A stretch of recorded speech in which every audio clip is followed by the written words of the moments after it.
gets to him, and he does it. Fresh set of downs for the Lions. More time for Dickinson. Claremont over the middle. Fletcher on his back. Claremont makes the catch. And Dave was talking about this yesterday. He says, I can throw to Claremont even when he's covered because the guy is so strong, he'll still make the catch. Well, and he's big. He's a big target. I mean, this is a guy who's basically 220. And, you know, as a defensive back, the ball's coming right to him. You could be in good position, and he can't get around him to get to the football. It's like when you get blocked out in basketball trying to get a rebound. Close to 5, 2nd and 5.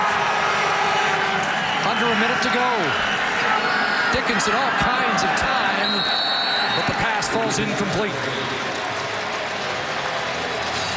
But a response for the BC Lions. You know, when you look at the overall first half, both offenses struggled, but the Lions offense really struggled until this last drive where they moved the ball a bit. So you think you're Wally Buono. First of all, you have a 10-1 lead up until the turnover on the special teams. You're pretty happy with that, considering the way your offense played. Now you respond to that turnover with a field goal try. That's what championship teams do. They respond to challenges. Paul McCallum didn't miss inside 30 last year. This from just outside that range at 33. Trying to go 2 for 2. And McCallum lines that wide. And Livingston will bring it out. Look out! Look out! Bashar Livingston. Only McCallum back. And there's a blocker in front. And Livingston's going to cruise. 3 special team touchdowns last year in the whole league. And we have a missed field goal return, but wait, just look back and there are 2 orange pieces of nylon on the field. Those flags came out early, but the look from Mike Clements may give away. I'm not sure. They came out pretty early. They may be against the BC Lions. Let's see. Argo celebrating, and Bashar Livingston erupts for the long touchdown. And for Livingston, his 15th career special team return for a major. We have a major foul. Unnecessary roughness. BC number 60 will apply a 15-yard penalty on the kickoff. Jason Jimenez, the right tackle. And there's Livingston. Again, just 3 all last year. Where were the special team returns? And ooh, that's a sign. First one of 2007 comes in the opener. Hardy adds the extra point. And unbelievably, with 28 seconds to go in the first half, Toronto has the lead. Livingston makes it look easy when you give him a little room to the outside. Keep in mind that on a field goal attempt, the Lions are going to have primarily big offensive linemen covering. Now, he's got Pottinger up there. If he beats Pottinger, the only linebacker in the crew, he is gone. And look at the space that he has. This is where he makes it look easy. He is so fast. Bashar Livingston runs as fast as he has to. And just 128 yards for Bashar Livingston. I don't know if we'll get it on this replay, Suits, but Buck Pierce was cleared out. He looked like the only Lion in position. And somebody took Buck Pierce out of the play. I thought it was Jordan Younger. Well, there's Younger up there on McCallum. But that was the final block, and we have return number 1. And keep in mind, in the first half, 3 scores off the special team plays. We had the block punt by Baron Miles, resulted in a touchdown on the teams for the Lions. Bashar Livingston scores there, and the drop fumble by Corey Rogers turned into an Argo touchdown. So there you go, special teams making a big difference in the first half of this game. And our stats man, John Russin, tells us that is a Canadian Football League record. They're calling it 129 yards on the missed field goal return. Let's take a look at where he started from deep in that end zone. And he is right back on the back line, inside of a yard. You see that left foot of his inside a yard to the end line. Last week in the preseason game in Montreal, there were 2 touchdowns in 6 seconds in the 5 first half, including a Coburn return of 111 yards on a missed Noel Prefontaine 59-yarder. So we are reminded once again that there's always time on the clock and always time to put points on the board in the Canadian Football League. It really does showcase one of the great things from the Canadian Football League, and that is its special teams play, that every kick, because of the rules in the CFL, every kick has to be returned basically, because there is no dead ball. The ball is kicked. You take it out or you give up a single point. Bashar Livingston took it 129 for 6 the other way. So 3 touchdowns, all with their origins on special teams in this first half. The block punt recovered by Jamal Johnson for a Lion touchdown. You know, we talked to Mike Clemens about the teams. Of course, I mentioned that he was a great special teams player in his day, and when we talk, everybody talks about starters on offense and defense. Who's your starters? Who's the starters? Mike Clemens says we have 3 sets of starters: offense, defense, and then there are starters on special teams. He does not consider his special teams players backups that just play on the teams. Those are special teams starters, and more times than not over the last few years, Mike Clemens' teams have won because of the play of their special teams. Argos calling a timeout. They might get their hands on the ball one more time. It's 2nd down and 6 to 7 for the Lions.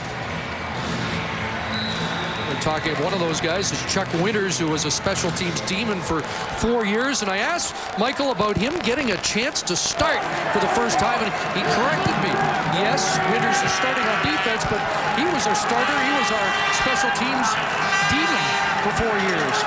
2nd down. Joe Smith kicks it outside. Lowers the shoulder, lowers the boom, has the first down. And barring a turnover, the Argos won't get their hands on the ball again. And maybe the Lions have a chance to get more points on the board with 15 seconds to go and a fresh set of downs. Yeah, and there's a little frustration showing through with the BC Lions right now, giving up a couple late scores. Offensive linemen are starting to throw them a little bit. Rob Murphy was in a scuffle there. Jason Jimenez on the previous series. And those 2 big tackles are known to get nasty. First down. See if Dave airs it out. Wants Simmons, and he is nailed. What a great close that was by Byron Parker. We touched on it earlier, Chris, and just as we go to half here, these 2 corners, boy, are they ever athletic outside. I mean, we talked about Byron Parker with his 8 picks, 4 touchdowns. You know that Byron Parker last year had 348 interception return yards? That's more than half the receivers in the league. In a half season of play. Yeah, they are so athletic outside. If you throw it out there, be careful. Argos drop off. Final play of the opening half. Unless there's a penalty. And Dickinson has time to load it up. Over the middle, G-Roy Simon, a little flip. Hook and ladder, Tony Simmons. And Simmons trying to flip it away. Ball's on the turf. They'll pile up. And it really doesn't matter who recovers. That's the end of the first half. And yes, that's the Canadian Football League. Argos score 14 in 1:25 late in the first half and lead 15-10. Headed for the second half. Tonight's game available on TSN HD and at 5.1 Dolby Digital Surround Sound. TSN, Canada sports leader in high definition. A 5-point Argo lead. Sherry Ford standing by with the coach of the BC Lions. Wally, your offense struggled in the first half. Was the Argo D showing you something that you did not expect? No, I don't think they did. They're very good on defense. We know that. And we got to execute. 2nd and 5, you got to make the catch. It's the same old stuff. You just can't make mistakes at this level. If Michael Bishop comes in, will it force you to make changes on defense? Well, again, Michael Bishop will run their offense. I don't think they're going to change too much. So, we'll adjust if we have to. But right now, it's a close game. Thank you. Good luck in the second half. Well, there's Michael Bishop limbering up, and so is Damon Allen on the Argos sidelines. The BC Lions did not lose a game against an East Division team last year. 8-0. In fact, they've lost just 1 in the last 2 years against the East. A lot of football to be played. One thing we do know, Noel Prefontaine was injured in that first half. At halftime, Chris Hardy, the backup kicker, went out to work on his game. We will see Chris Hardy. Now, Mike Clemens did gamble on third down when they were around the 35-yard line. Would have made it over a 40-yard field goal attempt for Hardy. He didn't. He elected not to go to the backup. But short field goal, certainly we'll see Chris Hardy, it looks like. And Chris Hardy has kicked in the CFL before. In fact, he has a career 80% average, 4 for 5. Not bad. But as it turns out, pretty good foresight to give him a full game in the opening preseason game to handle the kicking duties. And it's his game in that department, apparently, here in the second half as Ian Smart finds a seam. Ian Smart takes off. I'm not sure anybody will catch him. Ian Smart inside the 10, and Bashar Livingston says, hey, that's my role to return him for touchdowns. And Livingston saves a major. Well, he saves it with his great speed. That's why Bashar Livingston is a safety. But Ian Smart breaks up the middle. Watch the wedge set up nicely in front of him. They kick out to the right. There's the little hole in the seam for him to take off. Then it's all speed against speed. That's why Livingston is asked to be the safety. Last guy back, because you got the most speed. And it looked like Byron Parker had a bit of an angle. That's the way the defending champions wanted to start this second half. 66 yards, and the return game has returned to the Canadian Football League. First and goal from the 6. And on a roll, Dave Dickinson. And it's Lyle Green out at the 2. Kevin Iben and Kenny Wheaton there. That was some great contact. That's just some great contact from Kevin Iben and Kenny Wheaton coming up. A little run support. Little dump pass here. Watch him come up. And, yeah, that's some good contact right there. Football's back.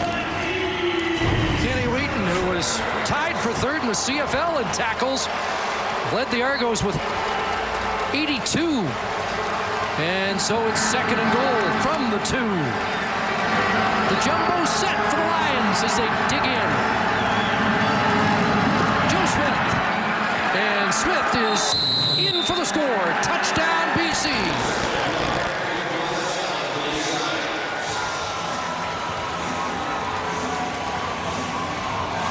So Smith, who had 3 touchdowns in a game last year against the Argos, breaks the plane on a handoff from Buck Pierce. You know, a lot of people talking about the season, trying to decide what's going to happen in the West Division. Buck Pierce comes in special short yardage situations, hands off to Big Joe Smith. He does the rest. Everyone says the BC Lions is still the team to beat when you look at them on paper. And for every football team throughout the season, including game 1, you'll have highs and lows. You're going to have mistakes made. It's how you overcome those mistakes. Exactly the way the defending champions wanted to start this second half. Big return, culminating in a touchdown. And do we see a trend? 4 touchdowns that somehow are linked to a huge special teams play in this game. Lions back in front, and they lead by 2. Ian Smart with a big kickoff return. Joe Smith finishes the deal.